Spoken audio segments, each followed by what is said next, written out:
Okay, here we go. Shh. Settle down, settle down. Friends, get your Megillas out. We're on the 3rd chapter, and things are heating up for the Jewish people, as we're going to see. So please get your Megillas out. We're on Perek Gimel, chapter 3. And we started, let's just recap the first verse. We started the Megillah by saying, this chapter, by saying right after Bigtan and Teresh were killed on the gallows, and Mordechai was the one who was able to save Achashverosh. He now is owed a favor, and his name was put in the Sefer Zechronot, the book of Chronicles, which we're going to see later on occur in the story. Right now, we're going to see that Haman is now elevated by Hamelech. Hamelech. Who does Hamelech refer to, we said? Hashem. One is Hashem, and 2 is Achashverosh. It's a double word, because remember, Hashem's name is not mentioned in the Megillah at all, which you mentioned is the only book in all the scriptures where that happens. Then we meet Haman ben Hamdata Ha'agagi, the Agagite, because he was a descendant of Melech Agag, the king of Amalek. Okay, that's where we left off last time. And we know that he has now gone up right in position and is second only to Achashverosh. Look at the second verse, that's what we're up to right now, and let's see what happens. There was a law that was passed by Haman. There was a law that was passed that everybody had to be Korim u Mishtachavim. We're in the 3rd Perek, in the 2nd verse. It was made by, on behalf of Haman's request. Korim u Mishtachavim. What do those words mean? So Korim means to bow down. To bow down. What u Mishtachavim mean? Isn't that in Shemona Esrei? Not in the Shemona Esrei. It's in Aleinu. V'anachnu korim u'mishtachavim lifnei melech malcham lachem hakadosh baruch hu shehu notesh. Okay, fine. Okay, so that what's u'mishtachaveh? What's u'mishtachaveh? If that means to bow down, what does this mean? Very good. In English, we call it to prostrate yourself. To prostrate. That means to go down over. Now, that was the way worship used to happen in the Beit HaMikdash. People used to actually prostrate themselves down. We do this on Yom Kippur a little bit, just to remember. We can't do it because we don't have a Beit HaMikdash anymore, but we'll go down and prostrate ourselves when we say these words on Yom Kippur. So now we're saying these words, which obviously refer to God, now are being referred to Haman. This is what Haman wants. So already seeing that Haman is not only taking his persona, his control, his power as a human, he's now putting himself into godly status. He's extremely wealthy, and he's now extremely powerful, and he's extremely anti-Semitic. Because he comes from Amalek. He comes from Amalek, which we already got from Agagi. So now things are looking bad. The king, Achashverosh, decided and allowed him to make this law that everybody had to bow down to him. Now, do we Jews have a problem with that? Yes. So actually, the second part is a problem. But if you see a member of royalty, or you see a very important person, are you allowed to go like this? Yeah. Absolutely. So the bowing down actually may not be a problem. And the Jews may have actually done that. The Mishtachaveh could be a problem. But there was another issue that went with this, and that is, one second, Sarah, and that is that Haman also not only made himself into a god at this point, small g, he also wore a tzelem. He wore a an idol on a chain around his neck. So even the people who bowed down slightly to give him honor, which probably was permitted, however, by doing so, they were also bowing down to an idol. So he's making it worse. There's 2 possibilities in terms of that. One is he made himself into a god. The other is he wore an idol around his neck. However, says the verse, let's finish the verse 1 second, we'll take questions. Mordechai lo yichra Now Mordechai does not bow down and does not prostrate himself. He absolutely refuses to do both. What is this going to do to Haman? Make him angry. That's right. Very, very angry. Now we're going to see who is going to take this anger out on. Because logically at this point, Mordechai, who we said is a very important person as well as Haman, he should be the one who gets targeted by Haman. However, that's not what happens. And we're going to see something very interesting when we see how Haman reacts to this slight on his honor. So all the people who work for the king, because this is a law in the land, you have to bow down and respect this guy Haman. Why are you going against the law of the king? Why are you going against the law of the king? And he turns around and says, and this kept going, it kept going every single day, yom v'yom. We're in verse 4 in chapter 3.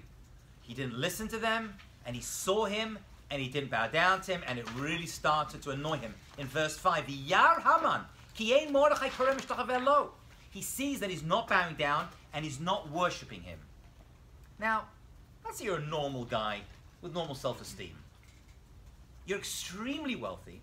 You're now second in command in one of the most powerful nations in the world, ancient Persia, ruling over provinces over the entire world.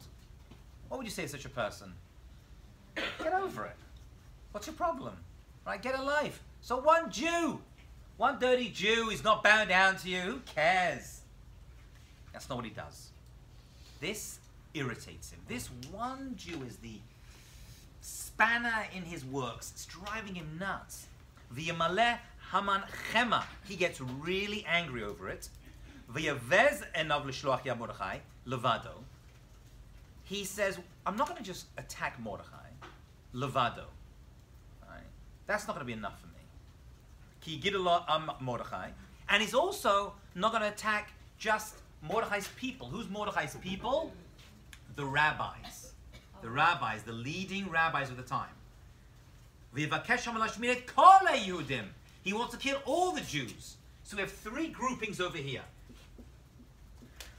We have Mordechai Levado. And he says, that's not enough for me. Then we have Mordechai.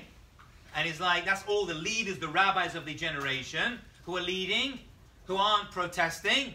And he's like, not even that's good enough. I want Kol HaYehudim. I want to kill all the Jews. I want them all dead. He makes Mordechai. Mordechai, the people who have the Mordechai, the people around, and the people who was with the Sanhedrin, all the leaders, or just Mordechai? Okay, just Mordechai. So now he's like really furious, and he's taken out all the Jews. Now there is a slight logic to taking it out on all the Jews, although he's got a problem with Mordechai. And what's the slight logic that goes with it? 1 second. And that is, it is actually Jewish law that is doing it. So not only does he want to wipe out Mordechai, he wants to wipe out all of Jewish law. How do you wipe out all of Jewish law? You wipe out all the Jews. You wipe out all the Jews. Yeah. Question, thought, comment? Yeah, do you think that he just kind of had this like idea that he wanted to wipe them out beforehand and is using this as like an excuse, or like? Great question. Question is this really his plan from the beginning, or did it come along? The fact that we are told beforehand he is an Agagi, he is an Amalekite, we're going to talk about who they are later on. The fact he comes from Amalek, we know already he's got it in for the Jews. This nation is a thorn in the side of the Jewish people, going back to the exit from Egypt. When we left Mitzrayim, we're going to see, we'll see today, they were the first ones to come and kill us and attack us. So the hatred of the Amalekite nation are the people who, and by the way, it's a very interesting thing about the Amalekites. I'll mention it now. We're going to mention it a bit more later, but just want to follow one thing. Their hatred of the Jewish people is illogical. You see, some people hate the Jews or any other nation because it makes financial sense. We'll kill them, we'll take their stuff, and fantastic. And some people kill the Jews because we're on their land, right? We don't have a problem with them.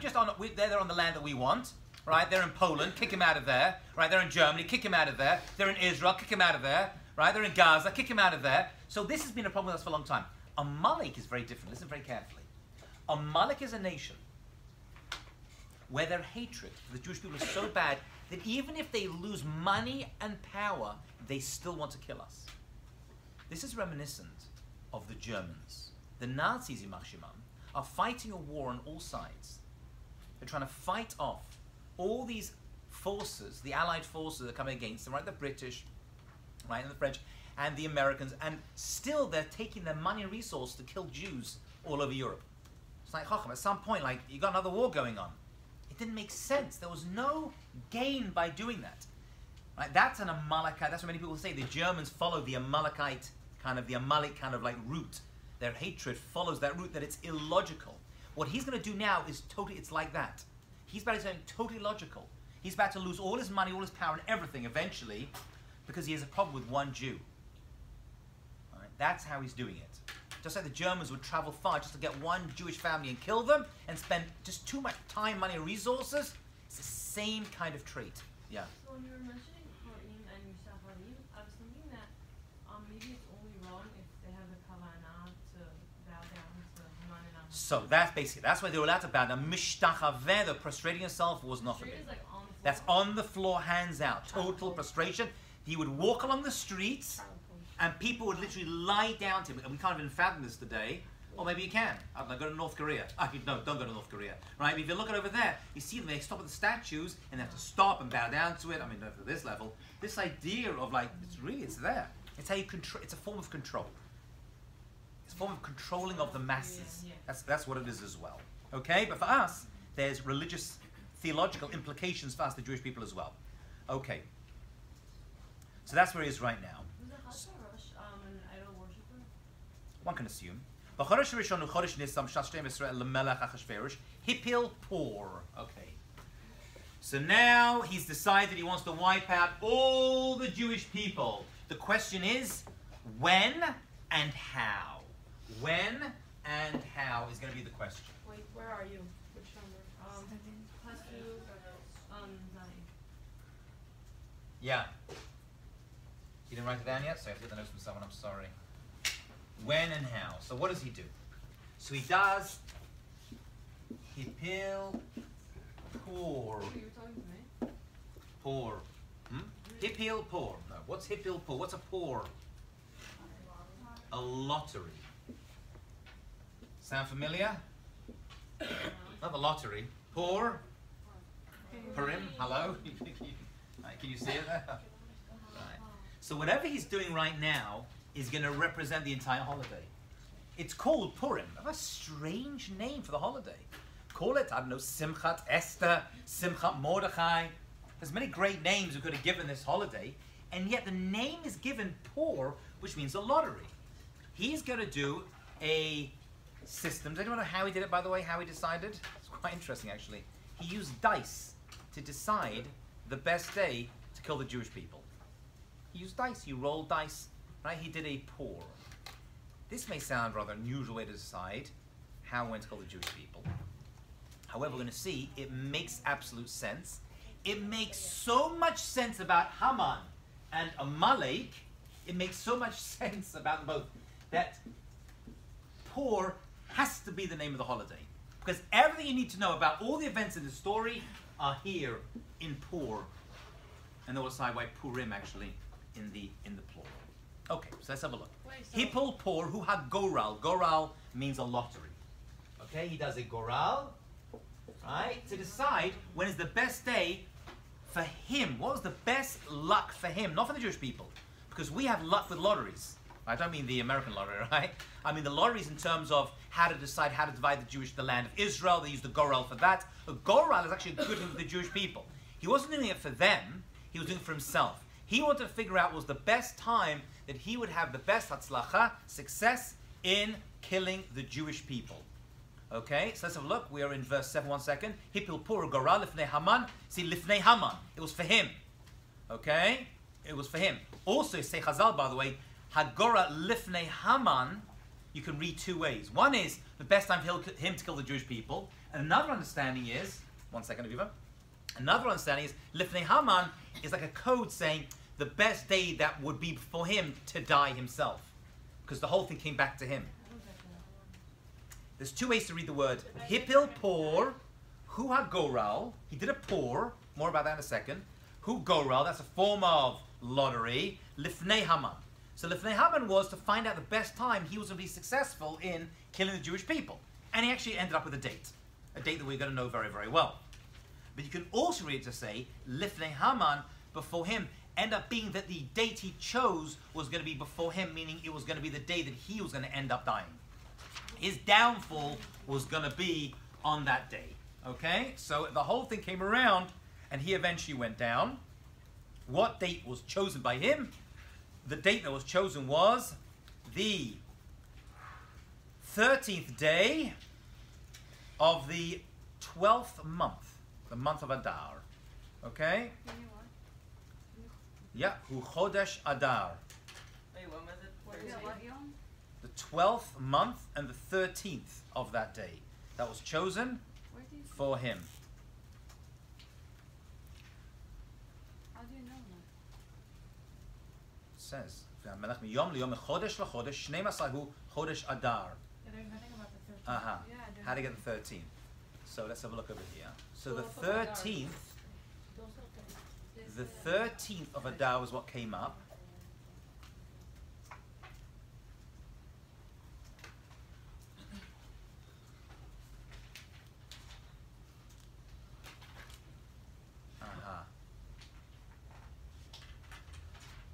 Okay, so we're going to see later on in the Megillah itself, it's going to give us the actual date. Over here it just tells us the month that it fell in. He chose this month. And the Megillah itself does not say over here, absolutely right. We just know it fell in the month of Adar. However, the Gemara tells us So what's the Shnei Masar? 12th, the 12th month. Adar is the 12th month. Because Nisan is the first month. So the 12th month is the month of Adar. Oh, really? Yeah, we count from Nisan onwards. Right. Nisan is where we start from. That's what 12 it says 13. Thank you so much. And you'll say later on. There you go, very good. So that was chosen. How to come up with that date? So you roll dice, and it came up for that day. For every day you roll the dice, that day came up with the following three numbers: 1, 3, 3. Those are three numbers that came up. Okay? Happens. Yes. He rolled the dice every day. Every day he went, no. He rolled the dice that was equivalent to every single day. Eventually he came to this date, and he came up with the numbers 1, 3, 3. And he was like, these are good numbers for me. Why? What's 1? Hashem. Aleph. What's 3? Gimel. What's 3? Gimel. Agad. He's like, my name is actually on that date. That's going to be the date that I choose for myself. However, what do we say about Purim? Purim is all about v'nahafachu. It all turns around. What's on the other side of a die? What numbers to every single die of dice? What's on the other side? What does every die add up to from both sides? 7. 7. Right. So now if you flip over the die, what'd you get? 4, 6, 6. Sorry, 4, 4, 6. Nachon? Because 3 and 4 is 7, 1 and 6 is 7. Nachon? What does that come to? Daled. David. So the other side was David HaMelech, right? So on that side, he turns around, and that ended up becoming the saving redemption of the Jewish people. Okay? Let me copy it, right? Wait, I right. have a bus of It's Midrash. What? 30 seconds. Okay. Okay. No, it's just, it's a Midrash. The Midrash mentions that. It's a hint. It's a hint. It's a remez. What? It's not the same order. Not the same order, no. But the letters are there. I saw a question. That's the Midrash says. You can take this piece or leave it. By the opposite, you mean like when the 1 is on the top? When 1 is on the bottom, the 6 is on the top. Okay. Okay, so here it was up there, but underneath it all turned around. But Nahafachu, we'll see the theme of here is everything turns around upside down. Alright, that's going to be the theme that we see. Yes, Aviva. So before you said that appeal, whatever for was lottery, but then you said that Goral. So he did a pour. Pour is a name for a lottery. So the kind of lottery it was was a pour of this rolling of the dice, which he did. Goral is destiny. Right. Thank you. Okay, look at verse 8. Let's keep going, and then we're going to come to this pour thing and try to figure out why the holiday is called Purim. Because again, it's a very strange title, but as we're going to see in a second, it works very nicely. But I have to do the next few verses in order to understand it. Look inside your books. Hayom Haman. So now Haman is in power. He's decided to kill all the Jews, and he decides a date in the year, which is like we're in Nisan at this point, so it's like a year's time. This is also set up by Hashem. He gave the Jewish people plenty of time to do teshuvah and to figure out their response. And actually, Mordechai and Esther, we're going to see later on, need this time to vanquish this decree. Okay. I have a random question. Why do we care that it's Shnat Shnemes Melech? Like, why do they say that? Why do we care about that? Is that a reason? Yes. In Achashverosh's reign, it goes by, I believe. In what? In Achashverosh's reign of his year. It goes by his reign. But do we care? That it's... Do we care what? Like the years. Was it Shnat Shnemes Melech? Yeah. Because we're seeing the progression. We're seeing the time from Achashverosh's power, taking power. So with that later on in the whole story, it's telling us where we are historically. Vayom Haman lamelech Achashverosh. Look at these words very carefully. Please look inside. Verse 8. Vayom Haman lamelech Achashverosh. So now he's got his time. Now he's got to persuade Achashverosh to buy into his plan. Because Achashverosh is still the leader of the people. And look what he says. Yeshno am echad. There is, he doesn't call them by name. He does not call them by name. A couple of reasons why he doesn't just say, let's kill the Jews. Yeshno am echad. There is one nation. Yeshno. What verse is this? Wait, I don't know if This is Haman talking to Achashverosh. And he's going to describe us and try to talk him into killing all the Jewish people on the date he decided. So this is very important. Yeshno am echad. There is one nation. We are an am echad. We are one. So he's already giving us mefuzar, who are spread out, scattered, umefurad, and they are dispersed, bein hamim, among your people, b'chol hamedinot, everywhere, all of your lands. Because remember, the first time was destroyed by Nebuchadnezzar, and he kicked them all out. Many were in Shushan, many were in Persia, but many were spread out now in various lands around the kingdom. V'datehem shanot mikolam. They are very different. Their minhagim are different. They are different people. You don't need them. You don't need them. It's not worth letting them be. What's he saying over here?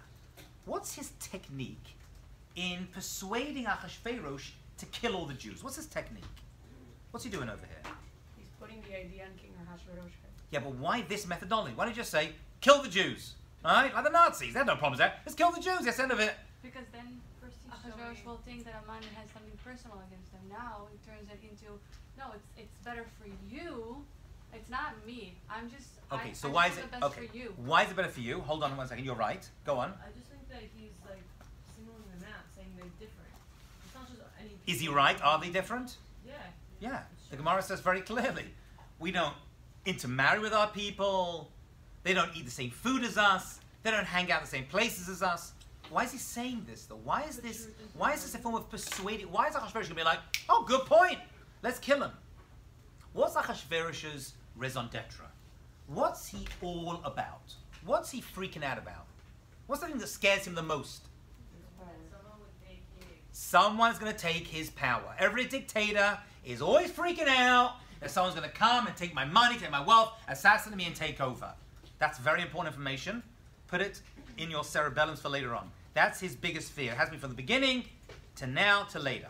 Okay? Because the Jews are different, there would be the ones that would take the power. One possibility is they're different. If anyone's going to come and get us, it's the strangers. That's one possibility. What's another possibility? They're not like us. They're different. Who cares about them? They're not part of your people anyway. They serve no purpose. They're different. They don't intermarry. They're not going to... If you kill them, it's not going to affect your power position. Your status is not going to be influenced in any way. by these Jewish people. So don't worry about it. Don't worry about it. Let them die. Let them go. They're spread out. They don't have a central base of power. They don't own a city. They can get together. They're spread out. They're mufuzah mufurad. They're very, very different. Now remember, there's two things happening in the Megillah all the time. Two layers.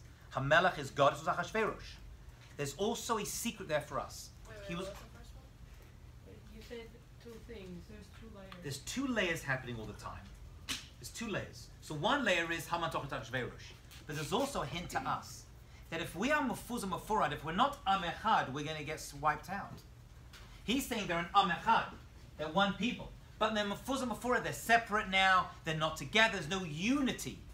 We're going to see that they're going to have to prove to Hashem that they are unified in order to fight off the decree of Haman and, in a moment, Achashverosh. What does he say? Yeshno. What does Yeshno sound like? Yeshenim. They're asleep. They're asleep. But Yeshan means old. They are, nachon. But over here is Yeshenim. Says Chazal. It's like they're asleep. Don't worry, they're asleep. Spiritually, they're dead. Temples destroyed. Right? They're bowing down to Haman. Don't worry about them. They have no spiritual power over us whatsoever.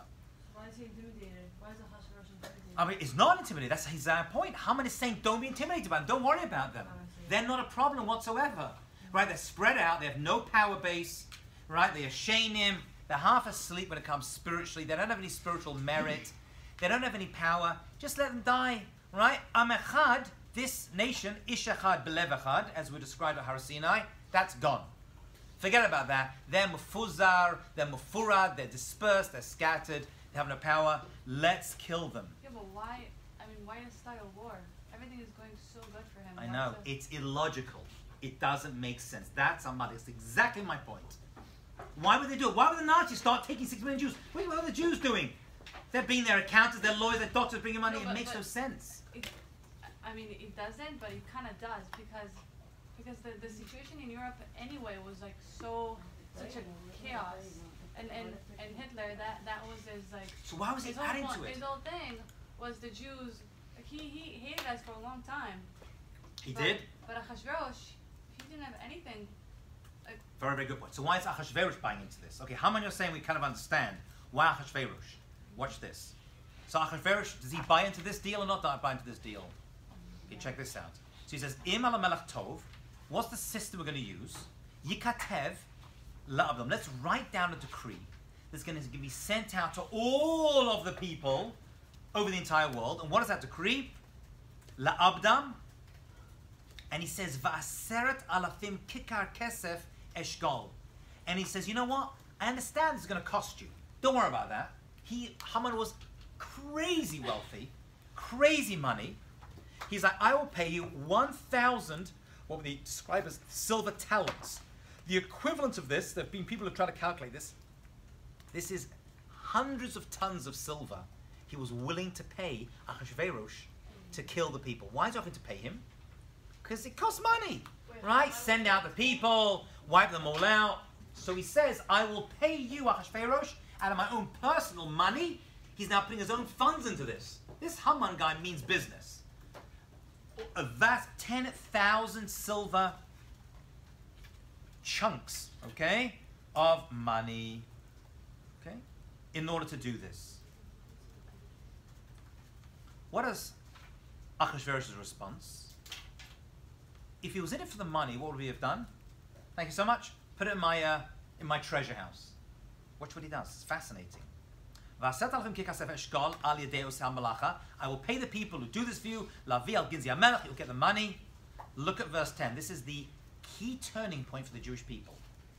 The Yasar HaMelech, Achashverosh took off et tabato mi'al yado. He took off the ring from his finger. Vayitna lahaman ben Hamdata ha'agagi sorer yudim. He gave it to Haman, the hater and the destroyer of the Jewish people. Sorer means hater? Right. That's like sorer is the enemy. Sorer, right? Oh. Right. The hater, the one who goes against them. You're supposed Now, What is this ring thing all about? What is this ring thing all about? What's he doing? Like sharing jewelry with him? What's going on over here? Giving him the king's signature. Right, it's the signet ring. It's called a signet ring. In the olden days, people used to have rings, right? They would have on there, and they used to pour wax onto a piece from a candle, on a piece of paper, and they would put their stamp on it, and that would give them the ability to make any decree they wanted. It's called a signet ring. That's what he gave him. He didn't just give him some bling that was on his finger. You know what I'm saying? He gave him this ability to make. In other words, was he saying to him, you can do whatever you want with them. Chazal say that when the Jewish people found out and they saw this ring on Haman's finger, more teshuvah was done by that one act of Achashverosh than all the prophets right through history had upon the Jewish people. The fear of this multi-billionaire, powerful individual of the most powerful country and provinces in the entire world, having this power of the Jewish people, freaked them out so much that we're going to see it completely changed the Jewish people. They could not stand this. Does he take the money? No, he does not. Vayomar melech al Haman, hakesef natun lach. The money is yours. I don't want the money. Wow. What does that sound like? What does that sound like? He doesn't even want the kesef. He doesn't want the money at all. He's like, you keep it. I don't even want your money. What can we learn out from this? He convinced him. No, he also wants that. He wants him dead anyway. Oh. And the Gemara, one second, the Gemara says something fascinating. Haman and Achashverosh were like two people who had two fields, one each. And one of them had a big, this is the metaphor that is used, the analogy. One of them had a big mound of dirt in his field, and the other had a big hole in his field. And the guy with the big hole went to the guy with the dirt and said, I'd like to buy your dirt so I can fill in my hole in my field. What does the guy say? Buy it from me? You're doing me a favor. I don't want this big mound of dirt. Take all this dirt and you can have it and stick it in your field. Haman is the one with the mound of dirt that he wants to be killed, wiped out. That's how we saw the Jews with a bunch of dirt. And Achashverosh is the guy who's like, you know what? Fits in very well. From here they learn out that Achashverosh hated the Jews more than Haman did. So why don't we see that in the story? If that's true, and Achashverosh hated the Jews as much as Haman did, why don't we see it?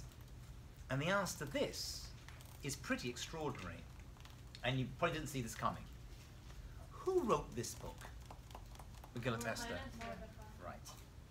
When? After the story.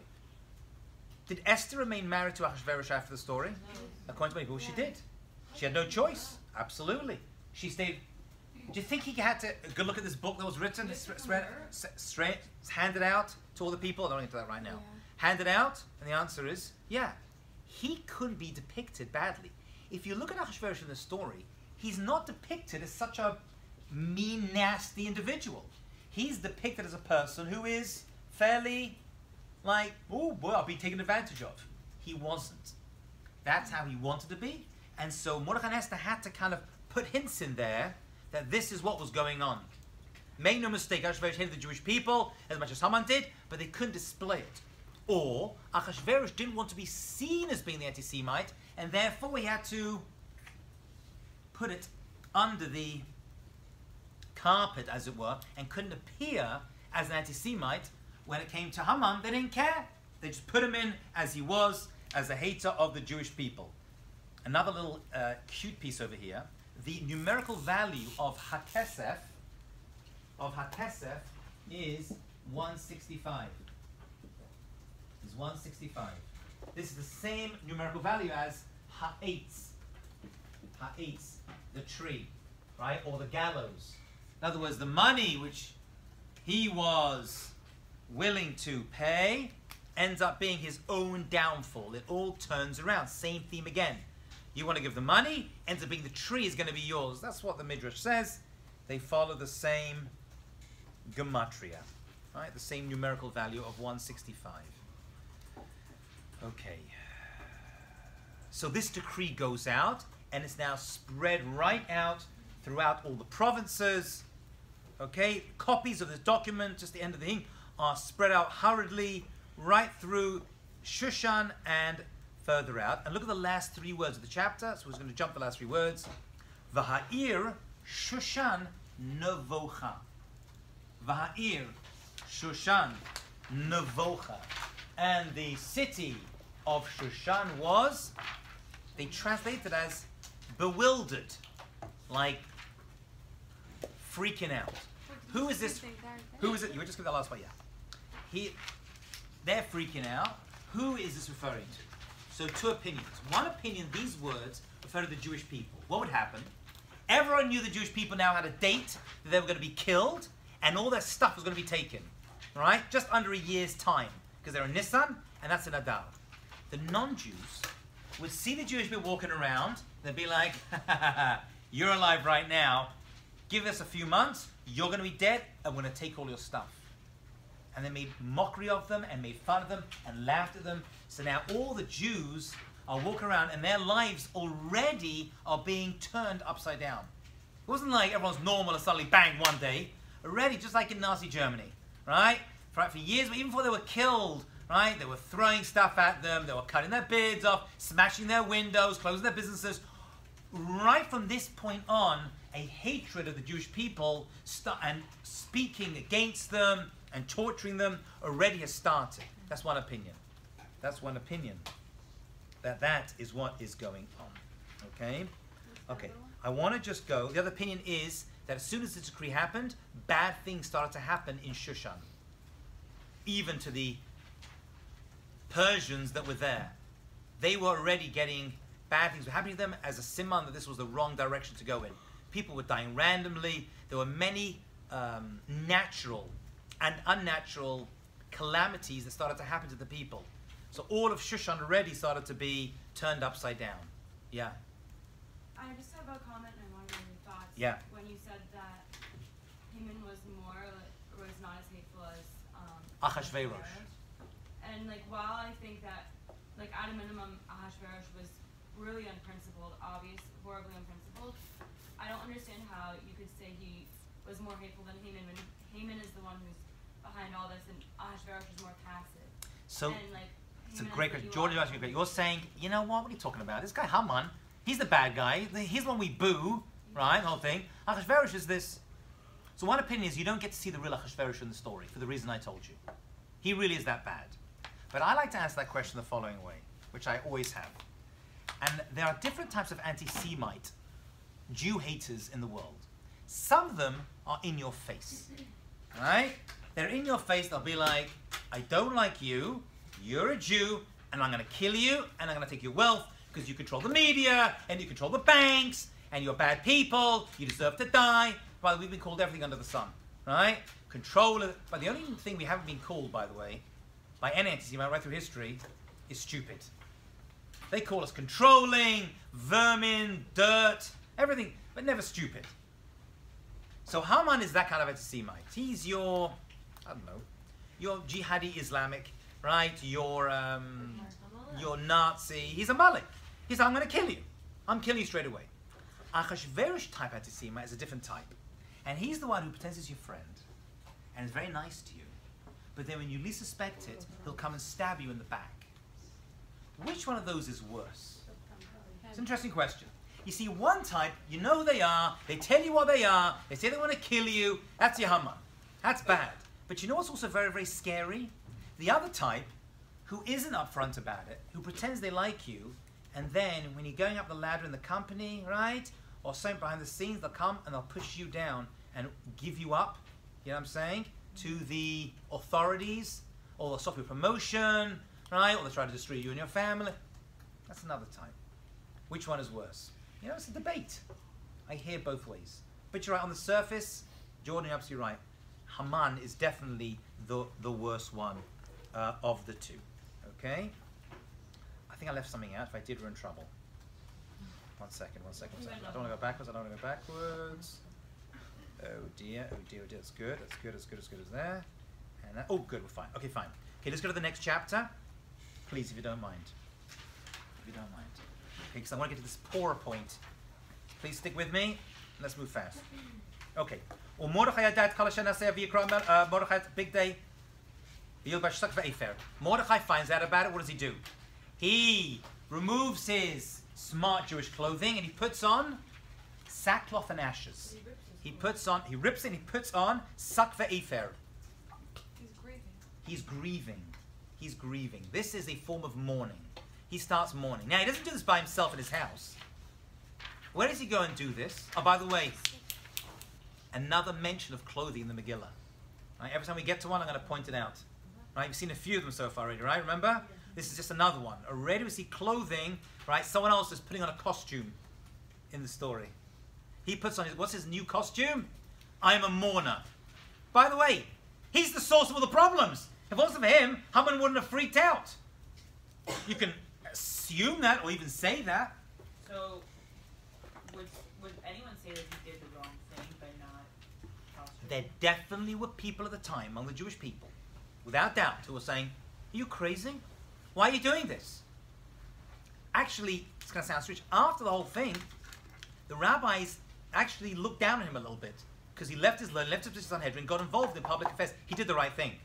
But at the time, it was not easy. What, you think you follow the right path? Everyone's like, oh, you're fantastic. All the Jews are behind you. If you look at great people in history along the way, their closest allies, and other Samaritans says, you're doing the wrong thing. You're going to destroy us. You're not helping us.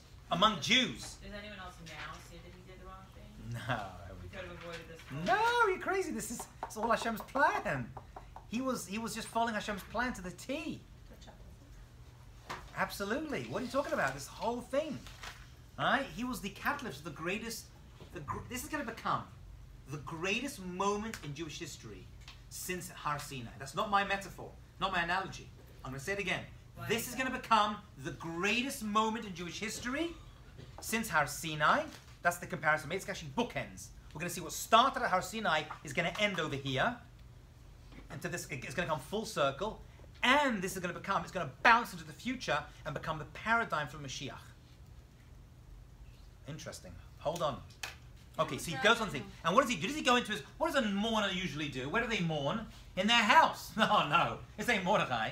He goes into the streets. B'toch ha'ir. Vayizak zak gedolo mara. He goes to the streets. Right? The leader, this was freaky. You see the leader of the generation ripping his clothing, putting on this disgusting clothing, ashes, goes to the streets, and he starts screaming bitterly, we're going to be killed. Right? Very dramatic, isn't it? Right in the middle of the city. By the way, who says you should daven like that? Who says that's the way to daven? How do we Jews daven our most special prayers? Quietly. We're not running through the streets. Oh, no, that's not us. Right? We go through, we say, shh, go to the hotel. We're praying like this, quietly whispering. We'll learn that from Haman. It was always the way to pray quietly. Why has he changed that? Why has he changed that and start screaming? Why is he screaming Zak Gadola? Where did he learn this out from? He's learning out from a very weird source, by the way, which you wouldn't expect him to, but it fits in very well to our story. I heard it's from Aesop when he found out that. Where did you hear that? I just heard at a share. Beautiful. You heard well, my dear, and you remembered it as well. Asav also let out a very big scream when?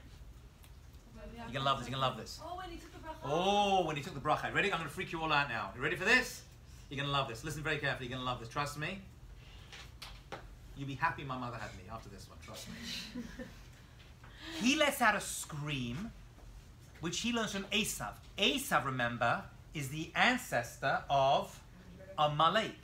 So he says, aha, I see that Amalek is screaming out. I'm going to come and scream out as well. That's not the freaky bit. Where was Esav when he let out this big scream? In the home. Where was Esav when he let out this big scream? No! He was in the home of his father Yitzchak. Why did he cry out? Because his twin brother Yaakov came in and pretended to be him. How did he pretend to be him? He wore clothing. He dressed up as Esav. This is the root of getting dressed up, and all the clothing stories we see in the Megillah, and we get dressed up in Purim, it comes from this story. Came in Yaakov and dressed up as Esav, his brother. He puts on his clothes, remember, because he felt him, because Yitzchak was blind, Isaac was blind, and he felt the fur on his arm, and be like, who are you? And he says, oh, I'm Esav. He felt he was Esav. Now Esav's come, he's going to let us cry. What's Mordechai doing? He's putting on clothing, and he's going to change clothing, and says, oh, it's not really me, and he's going to scream out, right? Comes Mida Keneged Mida, and he's going to fight the scream of Esav. That was also a prayer all these years later. So he fights like with like, and this all comes from the episode of dressing up as other people. This is the root of dressing up that we do on Purim, and all the episodes of clothing that I mentioned over here, it all comes to combat that. Isn't that cool? That's good, no? I don't get like what it means to fight like with why Esav let out a cry. He has to fight Esav's cry, so he fights and screams out as well. Don't listen to his cry, the father of Amalek, listen to my cry. And so all the Jewish people do the same thing. Okay? And that whole episode is where we see the idea of clothing come up as well. I thought that was very cool, personally. No? Is that interesting? Thank you. Al Shar HaMelech, V'levush San, Uvachol Midin Makom HaShav HaMelech, and everywhere this happened, Tzom, Uvachi, everyone's crying, and L'Rabim. Look at the last word in the third verse. The last word in the third verse, we haven't finished yet. The last word in the third verse is L'Rabim. Who is this Rabbim? Who is this Rabbim? The masses, Jews and non-Jews. The masses. No, it's not the non-Jews. At this point, only the Jews are in trouble. The Rabbim are the masses. Are the masses. Three opinions. Three opinions. One opinion is this was the rich Jews, the Rabbim, the rich ones. You see, many times a decree comes along and the rich Jews are like, oh, we're going to survive this one, right? Let the other Jews get it. You know, we're not even Jewish. We're now assimilated. We're Persian Jews. We're not Jews, right? We're not part of the Jewish people. We're Persian first. No. They also got it. The decree was against every Jew. Everyone was feeling it, even the rich and prominent Jews. What does Rabbim mean? Many. Masses, right. The many, the masses is a better. So there's a reference to different types. So one are the prominent Jews. Two are the rabbis. The Rabbim. Rabbim is the rabbis. Wait, which pasuk is Oh that? my god, I love it. That's the rabbi. The Rabbim. They were the ones who said, you know what? This is our fault. We didn't direct the people correctly. And they started mourning first. And they cried out. And they were the first ones to start mourning. We're on the last word of the third verse in the fourth chapter. The last word in the third verse of the fourth chapter. The final interpretation is Barabim is what's Barabim? What's Rishut HaRabim? In public. In public. And that is everyone mourned in public. They all went out. They didn't just like cry in their homes. They went out and they were mourning out public, and they made it into a big national affair. They went out, they did crying, and they were and the whole thing was public. Now she finds out. Esther finds out. Esther is secreted in the palace. She's protected. She's not on the streets, right? She's the queen. She's not going out, right? She's not on Instagram making her persona public. She's in private. She finds out this is going on, because remember, it's public over here. V'tis chalchal. One second, I'm going to get through one last person. V'tis chalchal. She. Now, if you look at the usual translation that's added over here, it says that she was very distressed. However, Chazal say that when she found out, she had a miscarriage. V'tis chalchal from halal. Right? Halal are orifices. And when she found out, she had actually become pregnant through Achashverosh at this point, but she lost this child at that moment. So that's how badly this affected her. So we know from Megillah that she didn't feel distant from her people. Okay, the Jews, whatever, which could be when you get a lot of money and power. After all these years of being in power, she still felt such a connection when she found out the decree against her people, and she was safe. This is very important. She was safe. If she would have kept her mouth shut, she would have got away with it, she would have survived, and all the Jews would have been killed. Okay, she was safe. what does she do? She immediately sends clothing, there it is again, to Mordechai and says, don't do this. They're not going to let you come into the palace. Your position of power is going to be lost. And she sends him clothing, nice clothing to wear. What does he say? No. Lo kibel. Last word in verse 5. He doesn't accept them. He's like, I'm with my people. I'm not going to dress differently from them. They're mourning, I'm mourning. They're in sackcloth and ashes, I'm in sackcloth and ashes. That's what Lo kibel. He didn't accept it. She doesn't like it. The tikra Esther lahatach. I'm sorry, I'm just going fast over here. The tikra Esther lahasach. Hasach. Who is Hasach? Who is this character that enters the story that we mention in the songs of Purim and elsewhere? Who is Hasach or Hatach? If you're, who is he now? He's Misarisi HaMelech. He's one of the appointed people. Okay, what does the word Hatach mean? To cut. So it's somebody who was cut. Who was cut? Daniel the prophet. Daniel Navi was cut.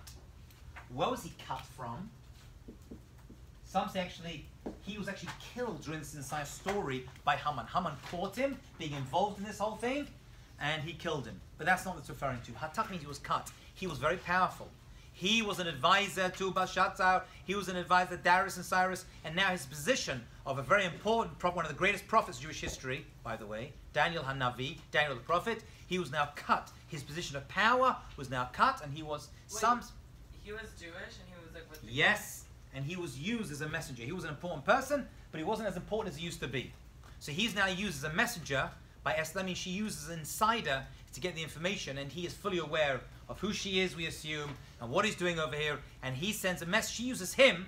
It's the only person she can trust, Daniel the prophet, right, in the lion's den. We're doing it with a very holy individual. And she says, so Hasach is Daniel the prophet, according to Chazal, and she sends him off as a messenger. And she wants to know, v'tasei al Mordechai, lidas, mazeh va'al mazeh. Follow carefully. We're doing a lot, I know. As a method to my madness. Mazeh, mazeh, v'al mazeh. Why is this happening? Why is this happening? Strange thing. She's like, what's going on over here? Mazeh al mazeh. Why are you mourning like this? Why is everyone screaming in the streets? What's going on over here? Right? She knew something really bad is happening over here. That means what's going on? Mazeh, mazeh. What's going on? V'al mazeh. Mazeh v'al mazeh. Not sure this will sound familiar to you, but it sounds very much like another expression that she was actually hinting at over here. Mazeh, umazeh, sounds very, very much like another expression we see in the Torah describing the luchot. It was written mizeh umizeh, on this side and this side. You could read the luchot, the Torah, the luchot, the tablets, from both sides. Mizeh umizeh, that was one of the miracles of the Ten Commandments. It was written in a way that it was actually able to be read on both sides. So she was asking Daniel, mazeh al mazeh, mizeh umizeh, what command were they not doing over here? How did we get to this point? What is spiritually lacking from us, the Jewish people, that we earn this terrible decree against us? How it's written? Mazeh v'al mazeh sounds like mizeh. This is verse, we're in chapter 3, verse 5. End of verse 5. So she asked Daniel, what was that? She says to Daniel, goes, find out what's going on. I wanted the story. Send him his clothing. This guy, Mordechai's guy. Mordechai cannot go around, walk around, sackcloth and ashes. He's one of the leaders of the Jewish people. Go and give him some proper begadim. He doesn't accept it. So she goes, something's going on over here. Mazeh v'al mazeh. She wants, on a basic level, that means, tell me what's going on. But it sounds to Chazal like mizeh or mizeh, which is a reference, it's a reference to Torah. What in the Torah are they lacking that led to this? What are we missing over here? What are we meant to do? Right? What's our spiritual eitzah over here? Okay? Spiritual what? Solution, eitzah, solution over here. Eitzah, yeah. Okay? He goes to Mordechai, El Rechov Ha'ir, he goes, meets him in the public domain, not to note, so no one notices them, but they're hiding in plain sight, right? Because people are following them, so they do this right in front of the king's palace. He's walking around in a very prestigious place, right, screaming in sackcloth and ashes. Okay.